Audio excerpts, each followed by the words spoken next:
The knock on the door that night didn't sound normal. It wasn't the kind of knock a friendly neighbor makes. It was heavy, sharp, almost demanding. I froze halfway to the living room, my heart racing. "John," my wife Maria whispered from the kitchen. "It's almost midnight. Who could that be?" I tried to sound calm, but my throat was dry. "Stay back. I'll see who it is." When I peeked through the curtain, I nearly collapsed. Two men stood on the porch wearing uniforms that looked like police gear. Dark jackets, shiny badges that caught the porch light. But something was off. Their boots weren't regulation, and the cruiser in the driveway had no plates. One of them barked, "Open up." Police business. And in that single moment, I realized this wasn't the police. It was something far worse. Just 2 months before that night, life had felt peaceful. Maria and I had finally retired to our home, a little brick house tucked at the edge of a neighborhood run by an HOA. Now, as anyone who's lived under an HOA knows, they can be picky. They send letters if your grass grows an inch too high or if your trash can sits out too long. But ours? Ours was different. The president, Mr. Davis, had a smug smile that never reached his eyes.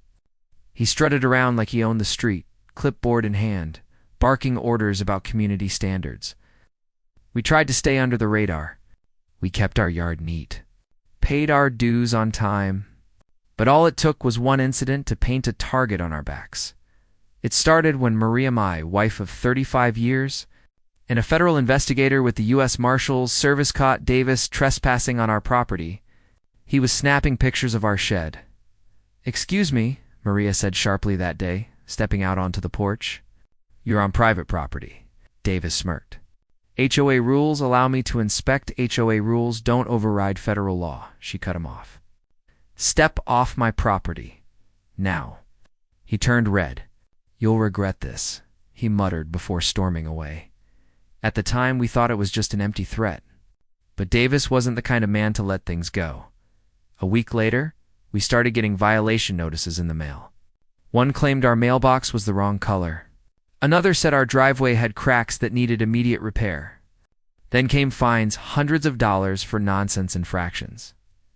I confronted Davis at the HOA meeting. "This is harassment," I said, my voice shaking with anger. He leaned back in his chair, smirking. "If you don't like living here, John, maybe this isn't the right community for you." The neighbors went silent. No one dared speak against him, but I saw the flicker in his eyes, the kind of anger that doesn't cool down. And that's when Maria whispered to me later, "He's dangerous. He's not just about money or power. He wants control." I didn't want to believe it. Until that night when the fake cops came knocking, the two men on the porch kept pounding harder. "Open the door.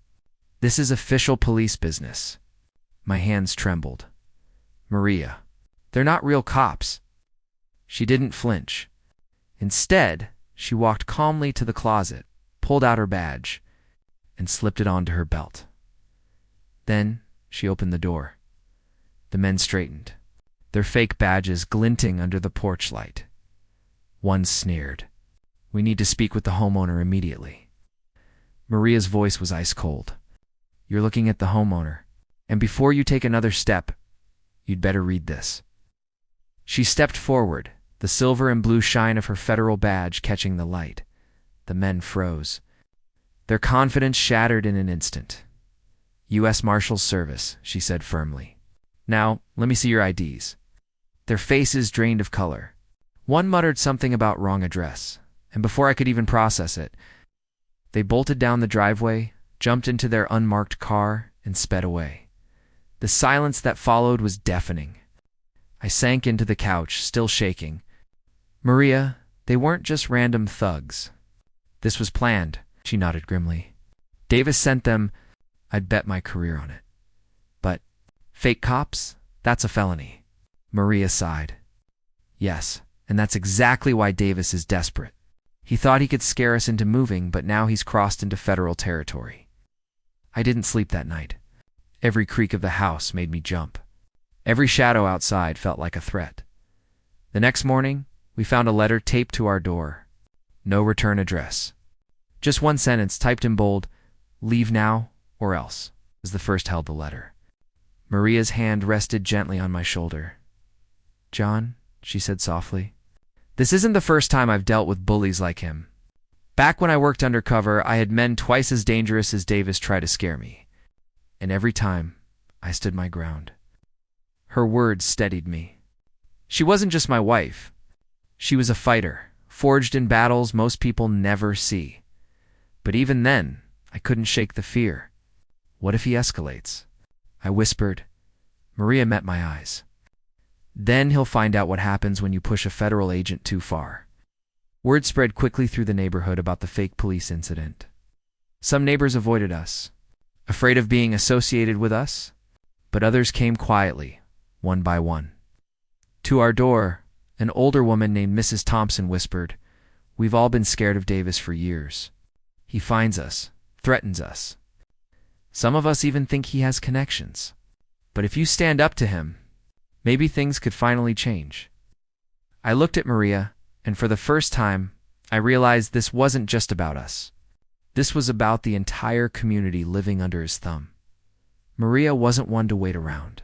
She started documenting everything: letters, notices, photos of Davis trespassing. She filed a preliminary report with her federal contacts, careful not to reveal too much until she had concrete evidence. "John," she said one evening, typing furiously on her laptop, "Davis thinks he's smart, but he just made the mistake of his life sending impersonators to a federal agent's house." I watched her, filled with both pride and fear. I had married a woman of steel, but I knew we were about to walk into a storm. A few nights later, another envelope arrived. This one wasn't taped to the door. It was slipped under it while we slept. Inside was a photo of our home taken from the street at night. On the back, in red ink, it read, "Next time, we won't knock." Maria clenched the photo in her fist. Her jaw tightened, but her voice was steady. "They want a war," she whispered.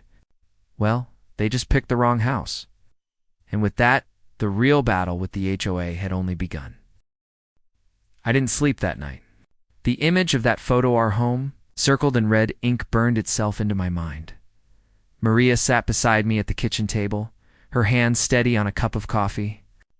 "John," she said calmly, "this isn't just harassment anymore. This is intimidation. And intimidation, when tied to impersonating law enforcement, is federal territory." I shook my head, my voice cracking.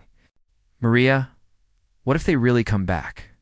What if next time they don't just knock?" She reached across the table, placing her hand over mine. Her touch grounded me, like it always had. "Then we'll be ready. I've dealt with worse. Trust me." But I couldn't stop the question gnawing at me. Why would Davis go this far? The next HOA meeting was tense. Neighbors gathered in the small clubhouse, whispering in low tones. I spotted Davis at the front table, smirking as if he owned the room. Maria and I walked in together, and the room fell silent. Davis's smile flickered for just a second, before he leaned forward. "Well, if it isn't the troublemakers," he sneered. I clenched my fists. But Maria's hand brushed mine, her silent reminder to stay calm. "Cut the act." "Davis," she said, her voice steady and sharp, "you sent 2 men dressed as cops to our door. That's a felony." Gasps rippled through the room. Davis leaned back in his chair, chuckling. "Prove it. Anyone can make accusations." Maria stepped closer, her eyes locked on his. "Funny thing is, I don't make accusations. I build cases. And trust me, you've already hung yourself with the evidence you've left behind." The smug grin faltered for a split second, but he quickly regained it. "You think you're smart, lady? But this neighborhood runs the way I say it does. And you," he jabbed a finger at me, "don't belong here." That was when a neighbor, Mrs. Thompson, stood up trembling. "We're tired of living in fear, Davis. You fined us, threatened us, and now this? Enough is enough." More murmurs rose from the crowd. For the first time, Davis looked rattled. Later that night, Maria sat at her laptop, the glow of the screen reflecting in her determined eyes. "What are you doing?" I asked. She tapped a folder labeled HOA evidence. "I've started pulling his financials. Some of this information is public. Look here," she pointed at the screen. The HOA funds don't add up. Thousands of dollars are unaccounted for. I frowned.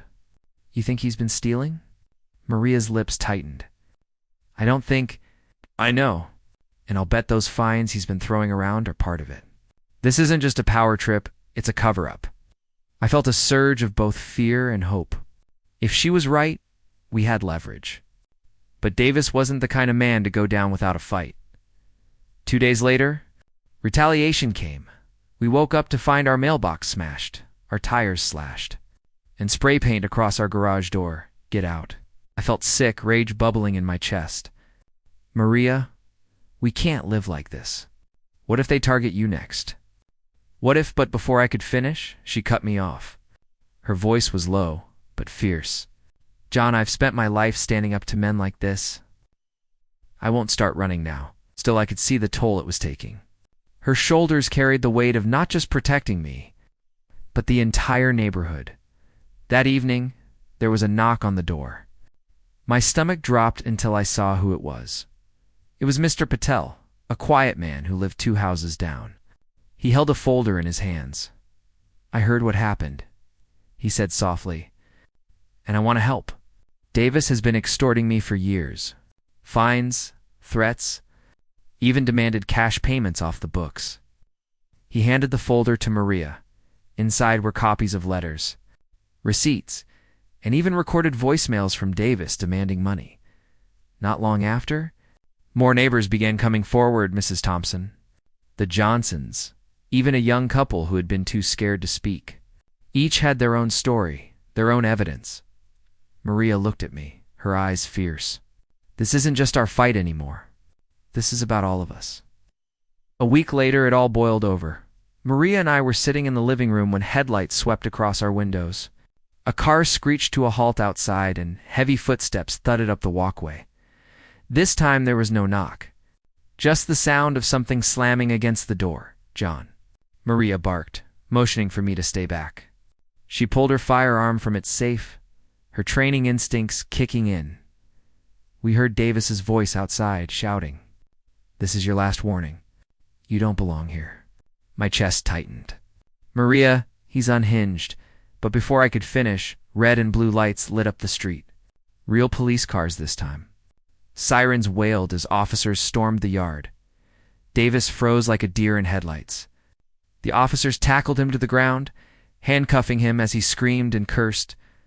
I rushed to the porch, trembling. How did they know? Maria holstered her weapon, her voice calm. Because I called them an hour ago. I knew he'd make his move tonight. At the station, the truth spilled out like poison. Davis wasn't just a crooked HOA president. He had been embezzling funds for years, funneling HOA money into personal accounts. Worse, he had ties to a small group of men who posed as enforcers whenever residents resisted his rules. Those men? The same ones who had shown up at our door pretending to be cops, as Maria pieced it together. I realized the depth of what we had stumbled into. This wasn't just about a bad HOA. It was a web of fraud, intimidation, and crime hiding behind the mask of community management. When news broke of Davis's arrest, the neighborhood changed almost overnight. People who once stayed silent came out with relief, hugging each other, crying, sharing stories they'd kept bottled up for years. Mrs. Thompson held Maria's hands, tears streaming down her face. "You saved us. All of us. We thought we'd never be free of him." Maria shook her head softly. "You all saved yourselves. You stood up when it mattered. That's what makes the difference." I looked around at the faces of our neighbors' people who had lived in fear for too long. And for the first time, I felt hope blooming where fear had once been. That night, after everything settled, Maria and I sat on the porch in the cool air. I reached for her hand. "You know, when I married you, I thought I was the protector." She laughed softly, leaning her head against my shoulder. "You protect me in more ways than you realize, John." I swallowed hard, my voice low. "I was so scared, Maria. Scared of losing you. Scared of what could have happened that night with those fake cops." Her fingers tightened around mine. "Fear is natural. But what matters is what we do with it. And together. We don't run. We fight. As the crickets chirped and the stars stretched above us, I realized something. This battle had started as a nightmare, but it had become something bigger. A story of standing tall, of not letting fear win, of discovering the strength we had together. And though Davis was behind bars, I knew part 3 of this story, the aftermath, the healing, the life lessons, was still to come. The morning after Davis's arrest felt different. For months, the air around our neighborhood had been heavy thick with tension and fear. But now, as the sun rose, I could almost breathe again. Birds chirped louder. Kids rode their bikes without parents nervously watching from porches. And for the first time, the street felt alive. Still, inside me, the unease lingered over coffee. I said quietly, "Maria, what if he gets out? What if he finds another way to come after us?" Maria set her mug down and looked me straight in the eyes. "John, fear is what he used to control everyone. But now, the law controls him. And even if he tried something again, he'll never win, because we don't stand alone anymore." Her words calmed me, but I couldn't help remembering that photo slipped under our door. Fear has a way of leaving scars, even after the danger is gone.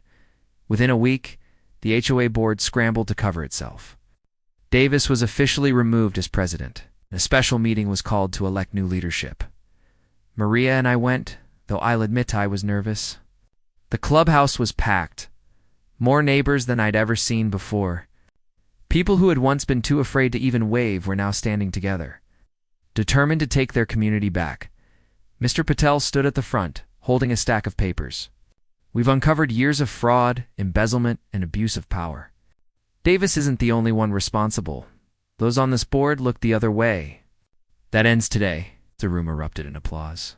For the first time, I saw hope replacing fear in my neighbors' faces. Then Mrs. Thompson turned to Maria. "You should run for president, dear. You're the only one we trust." Maria smiled softly but shook her head. "I've spent my life chasing criminals, not running neighborhoods. But I'll support whoever steps up.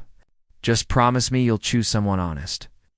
Over the next few weeks, the changes were remarkable. The bogus fines were dropped. Money that had been stolen was tracked, and restitution was ordered. But more than that, the fear was gone. Neighbors who once hid behind curtains now came together for barbecues, block parties, and long conversations at the mailbox. One afternoon, Mrs. Thompson brought over a pie, tears welling in her eyes. "I didn't think I'd live to see this day," she said. "For years I thought Davis would run this place into the ground. But you, too? You gave us back our lives." I looked at Maria, and I saw the pride in her eyes. Not pride in herself, but pride in the strength of the people who had finally stood up. A month later, 2 detectives stopped by our home. They sat in our living room, flipping through their notes. "Mr. and Mrs. Carter, thanks to your evidence, Davis is facing multiple charges: fraud, embezzlement, impersonation of law enforcement, conspiracy. He's not getting out anytime soon." I let out a long breath I didn't realize I'd been holding. "So it's really over?" The detective nodded. "As over as it can be, but I'll be honest, cases like this, they leave marks. On communities. On families." When they left, Maria sat quietly for a while, staring out the window. Finally, she whispered, "They're right. This will leave a mark. But maybe it's the kind of mark that makes people stronger." That night, I had a nightmare. I dreamed of the knock on the door, the fake cops, the cold eyes of men who wanted to scare us into silence. I woke up shaking, my chest heaving. Maria stirred beside me. "John, another dream?" I nodded, ashamed. "I can't shake it, Maria. I keep seeing that night." She wrapped her arms around me, pulling me close. "You're not weak for being afraid. You're human. Fear means you care about me, about this home, about our life together. But remember this, fear doesn't define you. What you did with it, that's what matters." Her words sank deep, and I realized something I hadn't before. I had faced my fear. I'd stood by her side. I hadn't run. 2 weeks later, the neighborhood surprised us. We were invited to what I thought was just another block gathering. But when we arrived, there was a banner strung across the clubhouse. "Thank you, John and Maria." Neighbors cheered as we walked in.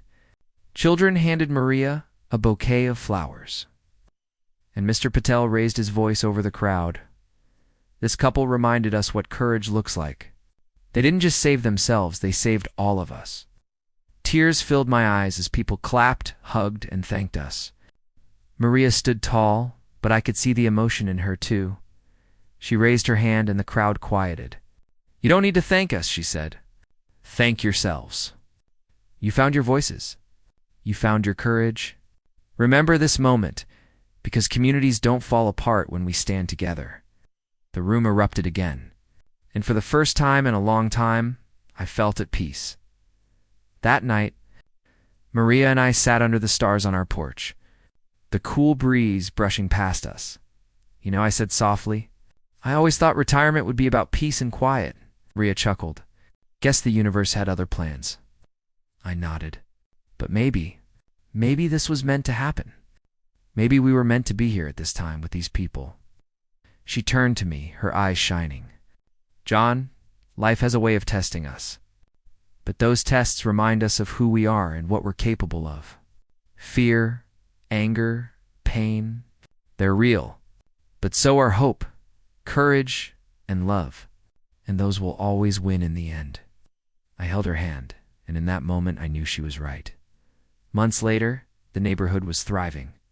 Children played freely, neighbors greeted each other warmly, and the shadow Davis had cast was nothing more than a memory. But I still kept that photo, the one with our house circled in red ink. I didn't keep it out of fear. I kept it as a reminder that we had faced something dark, and we hadn't let it break us. A reminder that courage isn't about being fearless. It's about standing firm even when fear is screaming in your ear. And a reminder that sometimes the strongest battles are fought not with fists, but with unity, truth, and love. So if you're listening to this story and you've faced bullies, intimidation, or fear in your own life, remember this: you are stronger than you know. Stand tall, lean on those who love you. Never forget you don't have to face it alone.